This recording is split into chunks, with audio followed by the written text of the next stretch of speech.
તમને એને મત આપ્યા છે, તમે કઈ પાછા રિટર્ન ગિફ્ટ આપવાની છે, તમે ઉપકાર નથી કરતા. તમને હમ, મત આપીને તમે અહીંયા ધોડીને નથી ચડી ગયા વિધાનસભામાં, તમને મત હમ, આપીને માથે બેહાડીને મૂક્યા છે. તો તમે હવે અમારા સામું જુઓ. હવે એના મંત્રીઓ અત્યારે ગમ બૂટ પહેરીને તો સર્વે કરવા નીકળે, બોલો, લંડન થી હમ. આવ્યા હોય એમ. એટલે તમને આ અમારા ખેતરના હું તમારો પાયજામો બગડી ન જાય એટલે અમારો ભાવ બગડી ગયો. ભલામણા તમારા પાયજામાની તમને ચિંતા છે, તો ગમ બૂટ પહેરીને આવો. તમે કોઈ દી ખેતરમાં નીકળ્યા નથી.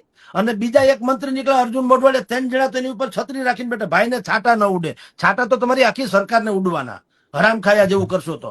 એટલે અમે જે વાત કરીએ છીએ એને ગમતું નથી. આ અર્જુનભાઈ કાલ તો રખડતા હતા એમને કોકના બુલેટ ઉપર, તેથી છાટાની હંધુ આખું વાવાઝોડું આવ્યું તોય વાંધો નતો. હવે એ એટલા હુવાળા થઈ ગયા કે એને છાટાઈ ન પડવા જાય. 3 આઈપીએસ કેડરના માણસો આમ છત્રી પકડે શરમાતાય નથી. મારા જેવો તો કહી દે કે આ ભણ્યા છે, તમારી છત્રી પકડવા ભણ્યા છે. કોઈ પટાવાળા જેવો માણસ હોય કે અભણ માણસ હોય તો હજી ઠીક છે, કે કોઈ લાગણીશીલ માણસ હોય કે ભાલો અર્જુનભાઈ મોટો માણસ છે અને મારા જેવો ધારો કે હું જગદીશ મહેતા છું, મને અર્જુનભાઈ ઉપર માન હોય તો હું છત્રી રાખું સમજી શકાય, કારણ કે હું સામાન્ય માણસ.